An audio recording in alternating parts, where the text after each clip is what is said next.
So, a really great question. How much does a refurb cost? Yes, we can be talking about how long is a piece of string. Of course we can, but I'm going to discuss the different types of refurbs and what you should be looking at cost-wise, remembering you're always in charge of deciding what kind of refurb you're going to do, and that, my friend, is super critical. So why is it important to think about how much a refurb can cost? Well, first off, if you spend too much, you don't make any money. Secondly, if you spend more or the refurb goes on too long, you're spending much longer with the property not being commercial, as in not being sold, so flipped, so you haven't got the money back in, or not being rented out, so buy refurb, refinance, rent out, so you haven't got cash coming in, you've got an empty property that's sucking up money that you haven't got a return on. So we want to manage refurbs not just from this straightforward cash problem, but also from the fact that additional costs, additional delays then cost you more, particularly around the interest cost, okay? And we want the cash coming back in, because cash flow when you're starting out is super important, and you've got to track it like an absolute banshee. So you've probably seen me before, but if I am new to you and you are new to me, welcome to my channel. It is lovely to have you here. My name's Susannah Cole. I've been doing property for quite a long time now, and I've got this YouTube channel full of playlists for you to have a look at, raising finance or finding deals or managing tenants or doing refurbs like this one. But also, I really want you to hop on to my website. It is fantastic. It's called thegoodpropertycompany.co.uk. I've created everything on there that's really easy for you to download, to join, to start, to listen to. So you've got checklists, you've got packs, you've got 60-day academies, you've got on-demand masterclasses and webinars that you can listen to straight away. Because I want to give you confidence, I want to give you motivation, I want to give you skills, because I want you to succeed. Because property, as we know, really brings wealth, it brings freedom. I'm here in Barcelona, the sea is 9 minutes away, I also live in Bristol. It's brought a life I couldn't have had if I'd stuck in my day job. So, let's get back to the main question. How much does a refurb cost? And the answer? It depends. But now let's look into the it depends bit, okay? Ready? So let's talk first about my favorite refurb. Low cost, low work, low risk.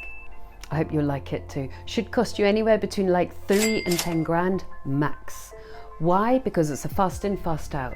Usually I did this type of refurb on a flip, and usually it would take maybe 3 to 8 weeks max, but probably 3 to 6 weeks. So let's talk about what you are doing, and more importantly, what you are not doing. You might be changing the kitchen worktops, you might be painting the kitchen unit doors, you might be changing the kitchen handle doors, you might be changing the tiles, you might be changing the tiles in the bathroom.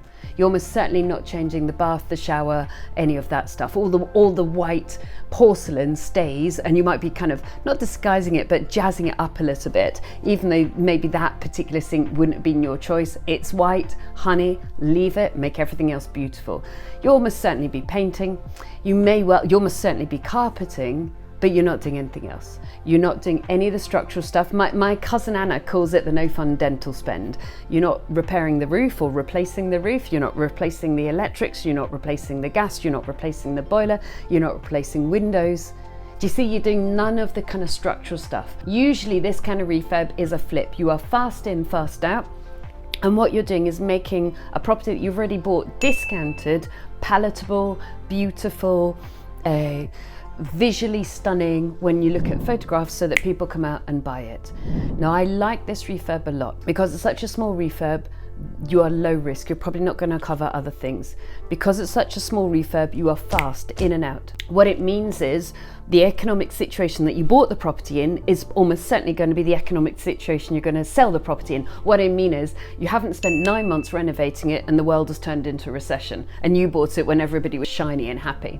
And then finally, it simply is low cost. And so also you are not paying a lot for your interest when the property is empty. So low risk because of refurb. It doesn't project creep. We've got low cost because it just costs very little. We've got low risk because you're buying and selling in the same recession type. And then we got low cost because it doesn't take you very long, so you don't have much in interest.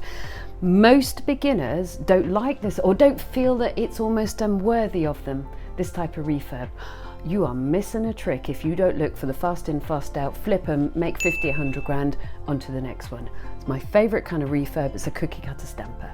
Your next level of refurb is probably a full house renovation. It's the kind of refurb I do when I'm doing HMOs. I tend to have 5 bedrooms, 5 bathrooms, or 5 bedrooms, 6 bathrooms. So most of the tenants have an ensuite, and there might be a shared house, a bathroom, or if there isn't space, 4 out of the 5 people have an ensuite, then there's a shared house one, but effectively it's for that one tenant. So you are almost certainly buying a family house and turning it to an HMO, so you're installing systems this time. This refurb probably will take you 12 weeks, although I like 10. I don't really want to mess around for 12 weeks.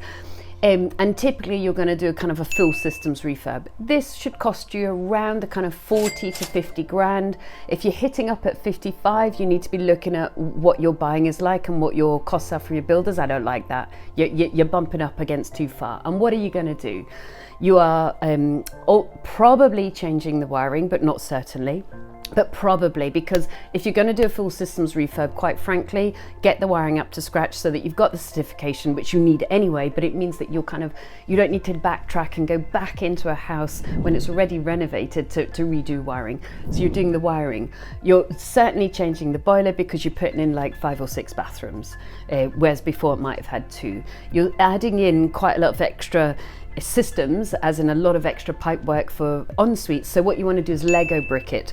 2 rooms downstairs, boom, boom, there's the wall, an ensuite there, an ensuite there. Then upstairs, there's the wall, an ensuite there, an ensuite there. So you've got 4 on top of each other. So again, the plumbing is kind of easier to do. You may well be improving or changing the kitchen, because I like to have a top and a bottom cupboard for each tenant. It just gives them plenty of space. And you also, for an HMO, want 2 large fridge freezers, so you need to figure out where they go. 1, you got arguments. 2, you're good. And then you need to also have a look at your HMO regulations, the room sizes and all of that stuff. But important things like how many ovens are you required to have? And typically it'll be 2, so you can either have 2 ovens, or you can have an oven and I can't remember, is it 35 litre? Anyway, a large microwave, but you look it up in your local area because it'll change from council to council. So you've got to have space for all this stuff. So you're doing a kind of larger refurb.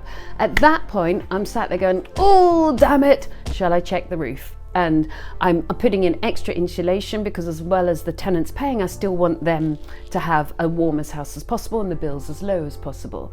So to recap, you're putting in 4 or 5 you're putting in probably 3 to 4 bathrooms, depending on how many bathrooms the house has got already. You're most certainly rewiring, you're most certainly replumbing.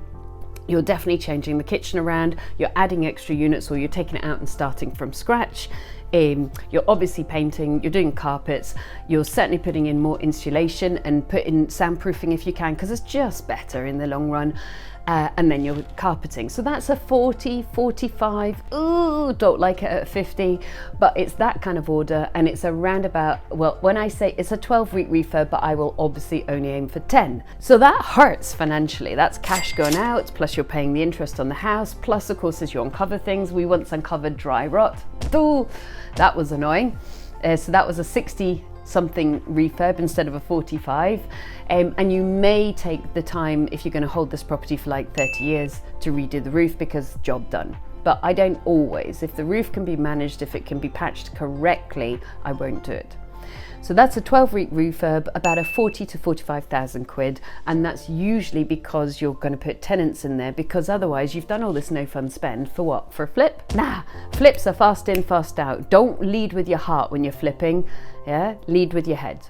So the next question you can ask is, well, how do I find out what the cost of a refurb is? I'm brand new, I don't know what I'm doing. How am I going to find this out? Well, if I say to you it becomes really easy and comes really quickly, people who are a little bit more experienced will play like refurb bingo. How much is a 3-bedroom replaster? How much is it to put a boiler in? How much is it to put a new bathroom in?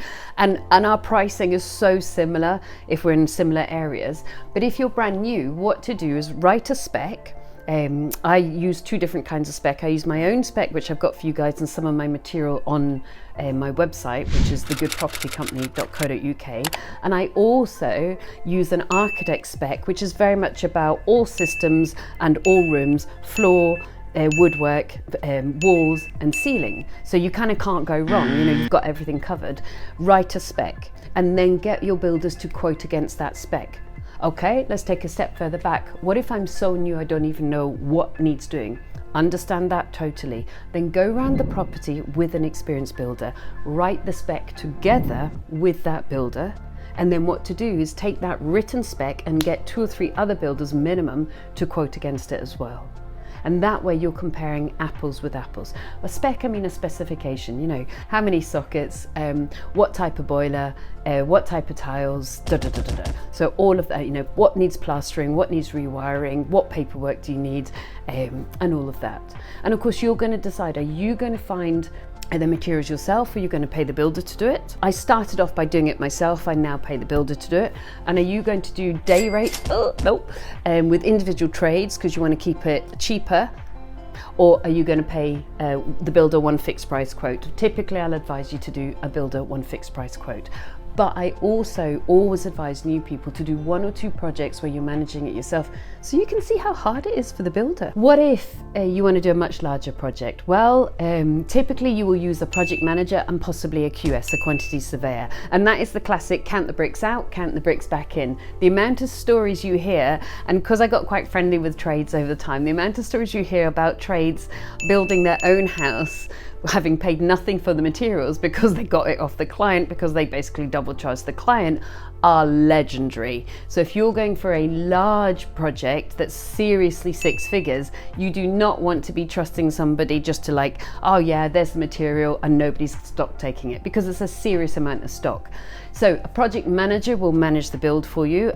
They will typically employ a QS to basically manage the material in and material out so that there isn't any, should we call it slippage? And that's a polite way of saying it. I don't think it's worth you doing a project manager until you're doing a 6-figure refurb. I don't even think it's worth doing a project manager on 100 grand refurb. I think sort of 200 and above, but different people have different ideas. For me, 200, 250,000 quid, at that point financially, it's worth you using a project manager because it pays the salary of the project manager on the money that they're saving. And what the QS will do, they're actually, again, if you're new, you might not know this, there are tables, there are books, there are charts, it's probably all online now. There are books to show in your local area what's a kind of low quartile, medium quartile and upper quartile renovation cost for a certain amount of square footage.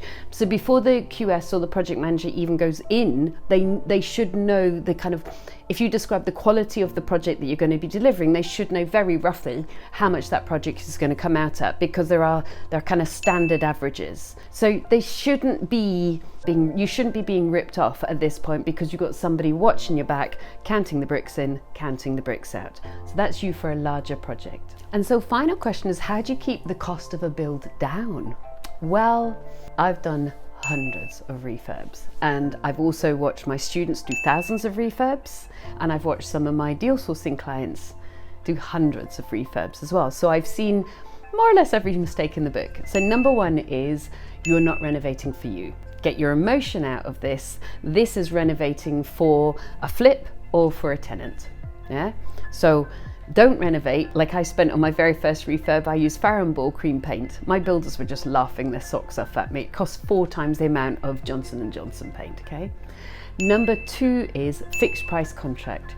So you don't have project creep in terms of, if you're doing a day rate, your agenda and the other person's agenda may not match. Their agenda may be, I need more work, i.e. I need more money. So this needs to take a bit longer. Your agenda is, I need it to be fast, high quality, and low cost. You're never going to get all 3 of those, and so your agendas simply don't match, do they? Do not, and the most important one, and I see this a lot from people who are starting out, is do not change your mind halfway through.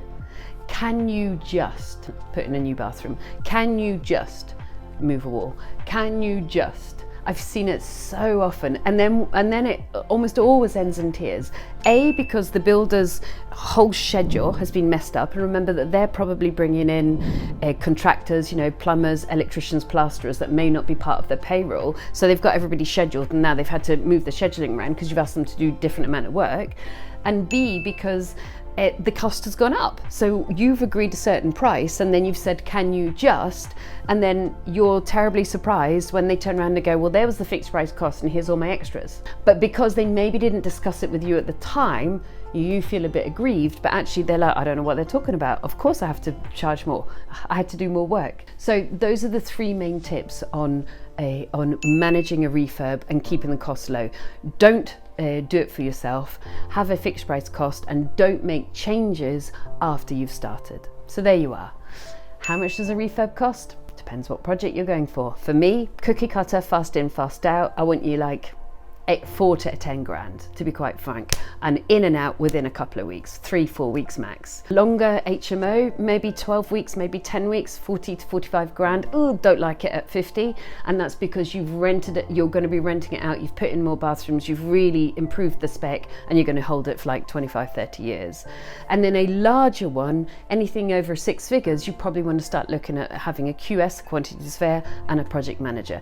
And remember my 3 main tips: don't change your mind, don't renovate for yourself, and have it on a fixed price contract. And then finally, how to get the cost. Take an experienced builder in if you're brand new, write the spec and then have it quoted again so quickly. You'll know, oh yeah, plaster costs this, plumbing costs that, boiler costs that. You know, you'll get to know it quite quickly. So there you are. Super useful video for you guys. Tons more on my YouTube channel. You've got playlists on renovations, playlists on raising finance, playlists on flipping, playlists on finding the deals, playlists on packaging. So have a good look at the YouTube channel. But even more importantly for you, because I'd spent a long time working on this, because I wanted it to be the resource that I didn't have when I started, is my website. It's called thegoodpropertycompany.co.uk, and on there you'll have immediately download checklists, you'll have packs, they're all divided again into sections, so flipping, deal sourcing, finding investors, and getting started. You've got immediate access to webinars, so you can get started straight away, put the kettle on, enjoy more conversation about property. But have a good look at the website. It's really worth you seeing, because I did it so that you can be motivated, so that you can be confident, so that you can grow in your knowledge. Why? So you can succeed. Because property allows you to leave the 9 to 5. Yes. It allows you to run your life the way you see fit. Yes, I'm here in Barcelona right now. It gives you serious level of income compared to a day job. I certainly found that. And long-term generational and financial wealth. Don't forget, you certainly can do it. You have got this. Good luck to you. You know the drill. Like and subscribe.